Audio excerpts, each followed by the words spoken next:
চট্টগ্রামের নবগঠিত ফটিকছড়ি উত্তর প্রেস ক্লাবের নবনির্বাচিত নেতৃবৃন্দকে শুভেচ্ছা ও অভিনন্দন জানিয়েছেন ফটিকছড়ি থেকে নির্বাচিত সংসদ সদস্য সরোয়ার আলমগীর।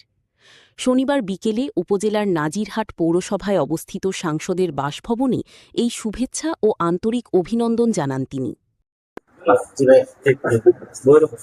একনাকে যেহেতু বৈঠক অ্যাপ্রুভ হয়ে গেছে, উত্তর উপজেলা কোনো না কোনো জায়গায় তো হবে, বাগান বাজারও হইতে পারে, আমাদের শুভবিলের 3 নম্বর ওয়ার্ডও হইতে পারে। ঠিক আছে না, এটা হবে ইনশাল্লাহ। এটা ফটিকছড়ির উন্নয়নের জন্য চট্টগ্রাম নির্বাচনী এলাকার এক ধাপ আমরা এগিয়ে গিয়েছি।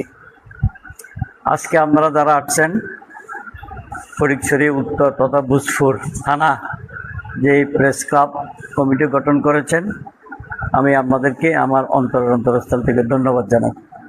এমন একটা দিন যাচ্ছে 24শে জুলাই আন্দোলনের সময় সাংবাদিকেরা যারা ছিল তারাও নিপীড়িত ছিল। ছাত্র সমাজের যে তুমুল আন্দোলনে হাসিনার পতন, গণমাধ্যম কর্মীরা যদি একটু বিভাজনও থাকে তাহলে যারা রাষ্ট্রের সম্পদ ব্যবহার করে তাদের একটু সুবিধা হয়। ঐক্যবদ্ধ থাকলে গণমাধ্যম কর্মীরা, সমাজ যদি ঐক্যবদ্ধ থাকে সেখানে দুর্নীতি করার কোনো সুযোগ থাকে না। তো আশা করব উত্তর ফটিকছড়িতে এটা হবে না। আমার কাছ থেকে অন্তত কি ওই সুযোগটা পাবে না। দ্বিতীয়ত, উত্তর ফটিকছড়ির সাংবাদিকেরা যেন এক থাকে। আমি আশা করব কামাল আল কামরুল যেন ঐক্যবদ্ধ থাকে, দুইজন যেন দুই মেরুতে না হয়, আবার দুইজন যেন আজীবন সভাপতি সেক্রেটারি থাকবে, ওইটাও যেন না করে।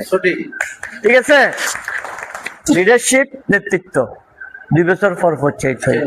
এইভাবে যদি চেঞ্জ হয়ে আসে তাহলে এটা কি সুন্দর হবে, আন্তরিকতা বাড়বে, মহব্বত বাড়বে। যদি কামাল আর কামরুল যদি বলে আমরাই এটা প্রতিষ্ঠা করছি, আমরা যেরকম হই সেরকম হবে, এটা কোনোদিন হয় না, এটা কোনোদিন হয় না। আশা করব আপনারা সুন্দর থাকবেন, ভালো থাকবেন। আর যেখানে ফটিকছড়িতে, যেখানে উত্তর ফটিকছড়ি হেডকোয়ার্টার যে জায়গায় হবে, আপনারা সে জায়গায় প্রেস ক্লাব যেটা করবেন অবশ্যই আমার 100% সহযোগিতা করবেন। 50 আর 99 না, আমার কাজ হলো যেটাই করবো 100% করবো। 99 আমি বিশ্বাস করি না। 99 যখন হিসাব হবে আমি আরেকজনকে দায়িত্ব দেব, 100% যে করবে সে। আমি ওইখানে সময় নষ্ট করতে রাজি না। ধন্যবাদ সবাইকে। এ সময় সাংসদ সরোয়ার আলমগীর বলেন, সাংবাদিকতায়